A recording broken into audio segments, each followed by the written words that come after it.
Our channel साहित्य शिक्षा। तो हमारी आज की वीडियो न्यू क्रिटिसिज्म की ही जो सीरीज कंटिन्यू है उसी के ऊपर बेस है।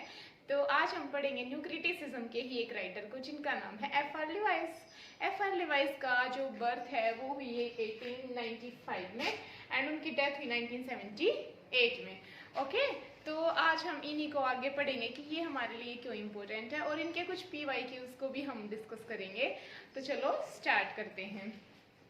सबसे पहले तो आपको यही समझना होगा कि जो F.R. लिवाइस थे वो एक इंग्लिश लिटरेरी क्रिटिक थे early to mid 20th century के। आपको पता ही है कि ऑलमोस्ट न्यू क्रिटिसिज्म था वो इसी टाइम के आसपास आया था। Okay, he among the most prominent English language critic in 1950s 60s।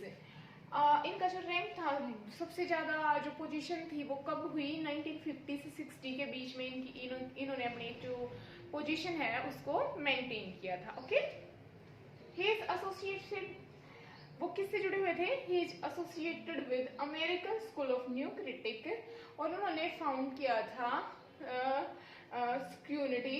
ये स्क्रूनिटी क्या था? ये एक जर्नल था, इसका पूरा नाम है अ क्वार्टरली रिव्यू। ये पहले भी एक नेट के एग्जाम में क्वेश्चन आ चुका है। ठीक है, मेनली क्या होता था कि जो इनके जो थॉट्स थे, इनको अपने थॉट्स को एक्सप्रेस करने के लिए कुछ चाहिए, एक प्लेटफॉर्म चाहिए था जिसपे ये अपने थॉट्स वगैरह को एक्सप्रेस कर सके। ओके, तो ये जो स्क्रूनिटी इन्होंने पब्लिश करवाया इसमें ये क्या है, ये अपने पॉइंट ऑफ व्यू को शो करते थे कि एक्चुअल में जो क्रिटिसिज्म है ना वो किस टाइप का होना चाहिए, किस हिसाब से क्रिटिसाइज करना चाहिए, जो क्रिटिक है उनका जो लेवल है वो कैसा होना चाहिए, उनको क्या चीजें ध्यान में रखनी चाहिए। उन चीजों को लेकर इन्होंने जो एक ये जो रिव्यू, ये जो जर्नल था ये क्या किया था, फाइंड आउट किया था। और इनके साथ और कौन थे? L.C. नाइट और F.R. लिवाइस, दोनों ने मिलकर इसको फाइंड आउट किया था। तो अगर एग्जाम में आ जाता है कि कौन दो बंदे थे तो इन दोनों का ही नाम आपने याद रखना है। ठीक है, यहाँ तक आपके 2-3 क्वेश्चन क्लियर हो चुके हैं।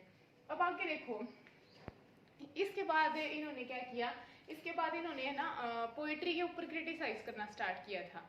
न्यू क्रिटिसिज्म के ऑलमोस्ट जितने भी राइटर थे वो ऑलमोस्ट ही क्रिटिसिज्म की जब स्टार्टिंग करते हैं तो ऑलमोस्ट पोएट्री से करते हैं। ठीक है, तो F.R. लिवाइस ने भी जब स्टार्टिंग में अपना जो करियर स्टार्ट किया और क्रिटिसाइज करना शुरू किया चीजों को, तो उन्होंने भी अपने आप किससे स्टार्ट किया? पोएट्री। ओके, तो अभी हम देख लेते हैं कि कौन सी बुक से उन्होंने शुरू किया था, किस बुक में किन किन चीजों को उन्होंने डिस्क्राइब किया है। बिल्कुल प्लीज बिल्कुल अच्छे से ध्यान से करना है क्योंकि क्वेश्चन ऑलमोस्ट यहीं से आते हैं। तो कोई भी जो चीज़ है उसको ऐसे ही माइनर सा ना माने, एग्जाम के पॉइंट ऑफ व्यू से ही सब कुछ करवाया जा रहा है। Please be attentive. ओके, सबसे पहली थी new bearing in English poetry, 1932 में आई है। ठीक है, कि new bearing in English poetry, आपने टाइटल याद कर लिया, 1932 में आई। इसमें इन्होंने किस किस चीज को डिस्कस किया? सबसे पहले इन्होंने अटैक किया था इंग्लिश लेट विक्टोरियन पोएट्री पे। ये पॉइंट ऑफ व्यू आपने याद रखना है कि विक्टोरियन पोएट्री में कौन सी इंग्लिश पोएट्री नाम का जो बुक थी उसने क्रिटिसाइज किया है और सपोर्ट किन किन को किया है कि किन की पोएट्री को ये लाइक करते हैं। J.M. Hopkins, Ezra Pound, T.S. Eliot. क्यों करते हैं और ये लाइक, इसका रीजन भी आपको पता होना चाहिए, क्योंकि इनको लगता है कि इनकी पोएट्री में हाई सीरियसनेस है। जैसे मैथ्यू आर्नोल्ड जो थे ना, उन्होंने भी हाई सीरियसनेस को शो किया अपने ट्रेडिशनल जो वर्क है उनका उसमें। तो इसी तरीके से जब ये भी क्रिटिसिज्म को देखते हैं लिवाइस भी, तो ये भी क्या कहते हैं कि जो क्रिटिसिज्म है ना, या जो भी आप लिटरेचर लिख रहे हो तो लिटरेचर के अंदर एक हाई सीरियसनेस होनी चाहिए। अगर उसके अंदर हाई सीरियसनेस नहीं है इसका मतलब वो चीज सही नहीं है। ठीक है, आप जो लिख रहे हो वो बिल्कुल भी सही नहीं है अगर आप उसके अंदर एक सीरियसनेस शो नहीं करते हो तो। ओके, तो ये कहते हैं कि जो विक्टोरियन पोएट्री थी उनमें कोई सीरियसनेस या कोई मोरल वैल्यूज नहीं दिखाई जाती। इस वजह से ये इनकी जो पोएट्री को लाइक नहीं करते। इनके अपने पॉइंट ऑफ व्यू थे पोएट्री को लेकर कि एक्चुअल में पोएट्री या वर्क कैसा होना चाहिए जिसमें आप सोसाइटी के भी पॉइंट को देखो, जिसमें आप सीरियसनेस को भी देखो। ओके, और आप मोरल वैल्यूज को भी एम्फसाइज करो। इस तरीके की जो पोएट्री है वही सही है, अदरवाइज क्या है वो सही नहीं है। हैं कि हाई सीरियसनेस सोसाइटी के बारे में होना चाहिए और मोरल वैल्यूज़ को भी आप अपने वर्क में शो करोगे तो ये वो वर्क है जो सही माना जाएगा। Okay, understand. तो इनके ये पॉइंट ऑफ व्यू थे अपने जो थॉट्स थे पोइट्री को लेकर, इसीलिए इनको लग रहा था कि जो विक्टोरियंस है वो फॉलो नहीं करते हैं इन स्टेप्स को, इसलिए उनकी पोइट्री को ये क्रिटिसाइज करते हैं और जो इजरा पाउंड या टी.एस. एलियट वगैरह थे उनको ये प्रेज करते हैं। ओके, सेकेंड है रेवोल्यूशन ट्रेडिशन एंड डेवलपमेंट 1936 में। इस पोइट्री में इनको मतलब इस वर्क में इनको लगा कि शायद टी.एस. एलियट भी कहीं कहीं पर उतना अच्छे से चीज़ों को मेंटेन नहीं कर रही हैं, तो इन्हीं के बारे में आगे इन्होंने डिस्क्राइब किया है। ठीक है, नेक्स्ट है डी.एच. लॉरेंस 1955। एक्चुअल में पहले क्या हुआ था कि इनको जो डी.एच. लॉरेंस थे इनके वर्क भी अच्छे नहीं लगे थे, इनको लगा था कि ये एक अच्छे नॉवलिस्ट नहीं है। ठीक है, पहले इन्होंने इनके जो नॉवल है उनको क्रिटिसाइज किया था, बट कुछ टाइम के बाद इनको लगा कि मे बी मतलब इनके जो फ्रेंड थे जॉर्ज ऑरवेल, आपने सुनाई होगा एनिमल फार्म, उनका बहुत ही फेमस एक वर्क है, मतलब उनके साथ इनकी एक बहुत अच्छी बॉन्डिंग थी। जब जॉर्ज ऑरवेल ने बताया कि डी.एच. लॉरेंस अपने टाइम के बहुत अच्छे नॉवलिस्ट हैं, तो उनके बाद बताने के बाद या उनके साथ डिस्कस करने के बाद इनके पॉइंट ऑफ व्यू है वो कुछ हद तक चेंज हो गए थे डी.एच. लॉरेंस के प्रति। पहले ये डी.एच. लॉरेंस को लाइक नहीं करते थे, बट उसके बाद इन्होंने डी.एच. लॉरेंस को दोबारा से स्टडी किया और उसके बाद उन्होंने लिवाइस ने एक स्पेशल वर्क भी लिखा है उनके ऊपर। अंडरस्टैंड, आई होप आपको समझ में आ रहा होगा, ज़्यादा कंफ्यूजन नहीं हो रही होगी। ठीक है, फिर भी ना समझ में आए तो कमेंट कर सकते हैं। नेक्स्ट है नोर शेल माई स्वॉर्ड 1972 में, इसका आपने नेम याद रखना है। How to teach reading a primer for Ezra Pound. जैसे कि मैंने बताया कि इजरा पाउंड को ये लाइक करते थे, तो इन्होंने स्पेशल 1932 में इनके ऊपर लिखा भी है कि कैसे हमें उनसे मतलब सीखना चाहिए इजरा पाउंड से। Okay, understand. आई होप कि यहाँ तक आपको ये सारे पॉइंट क्लियर हो गए होंगे। ओके, अब हम आगे चलते हैं mean on Bentham and Coleridge. आपको पता है कि कॉलरेज भी बहुत ही ज़्यादा फेमस राइटर थे रोमांटिक एज के। ठीक है, तो उनकी भी पोइट्री को इन्होंने डिस्क्राइब किया 1950 में, और किस चीज़ के लिए किया, मेनली एलियट क्लास और वर्किंग क्लास, उन चीज़ों को शो किया है इन्होंने इस वर्क में। Okay, next is the great tradition. अब देखो 1930 अगर हम माने कि 40 या 45 से पहले इनका जो मेन फोकस था वो पोइट्री के ऊपर ही रहा, बट 1948 में इन्होंने मतलब 1945 के बाद से हम कह सकते हैं इनका जो ध्यान था या इनकी जो अटेंशन थी वो प्रोज और नॉवेल्स में भी आई।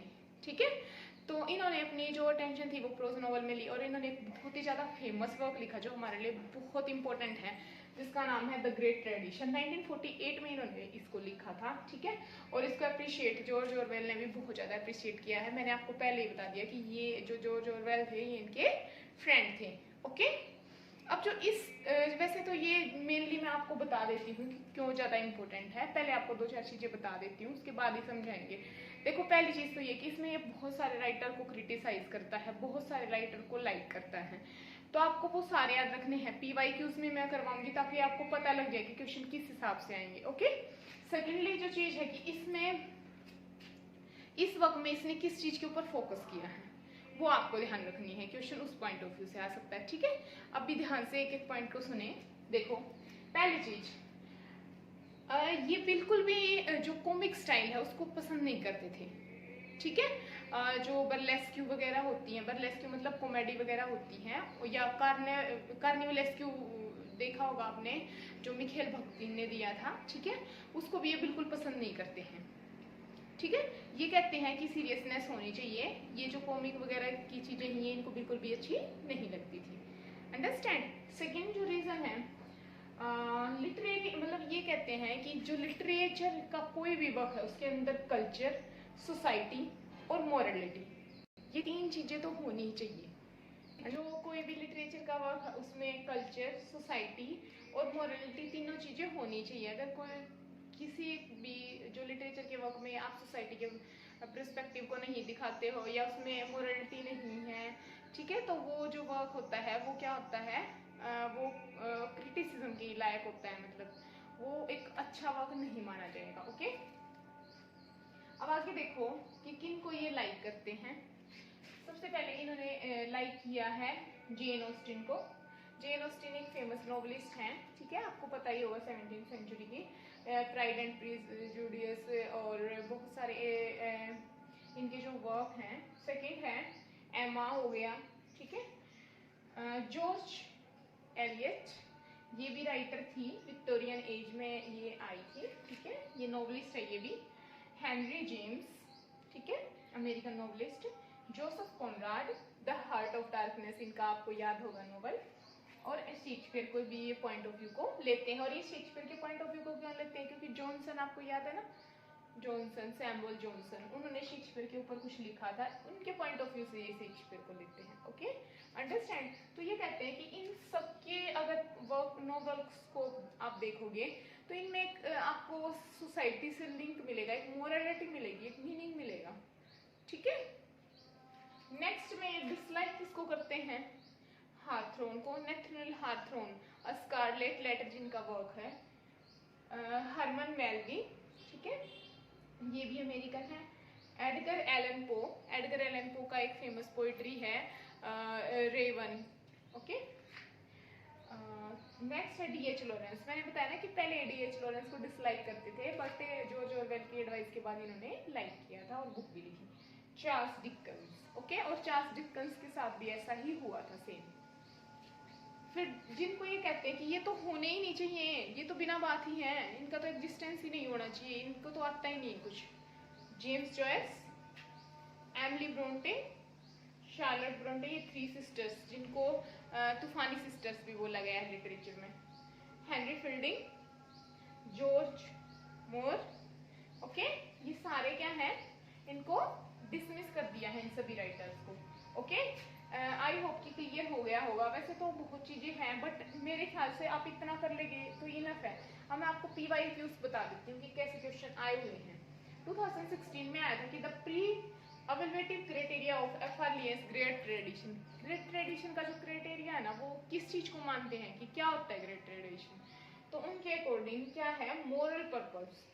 वो क्या मानते हैं कि किसी भी वर्क के अंदर मोरलिटी होनी चाहिए, मोरल पर्पस होना चाहिए, ओके।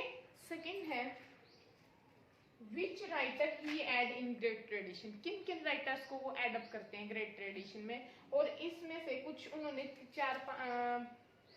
4-5 नाम दिए, मतलब सीरीज दी थी। ए में 4 राइटर हैं, बी में फिर 4-5 राइटर हैं, सी में फिर 4-5 राइटर हैं, ऐसे उन्होंने सीरीज दी थी। और हमें सेलेक्ट करना था कि कौन सा जो है वो है इनके अंदर इंक्लूड और कौन से हैं जो ग्रेट ट्रेडिशन के अंदर इंक्लूड नहीं है, ओके। अगला 2021 में जो आया है, the great English novelist are Jane Austen, George Eliot, Henry James and Joseph Conrad, which text begin with और विच टेक्स्ट एड दीज। तो ये तो सीधा सा एफआर लेवाइज का ग्रेट ट्रेडिशन ही इसका आंसर था। तो इस हिसाब से हमारे जो क्वेश्चंस हैं वो आते हैं।